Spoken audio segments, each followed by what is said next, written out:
Nakarating na ba tayo? Nakarating na ba tayo? Lagi ko 'tong tinatanong sa aking mga magulang nung bata pa ako tuwing nagbibiyahe kami.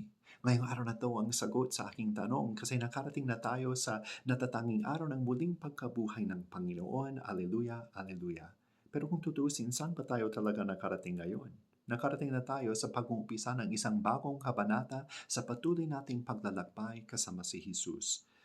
Kagaya ni Jesus na muling binuhay ng Panginoon, tinatawag din tayo sa isang bagong pamumuhay na huwag sana tayong mabuhay para sa sarili lamang kundi para sa Diyos, para sa ating kapwa at maging mga saksi tayo ng pagmamahal, awa at pagmamalasakit ng Diyos sa mundong to na kabalot ng kadiliman at pagdududa.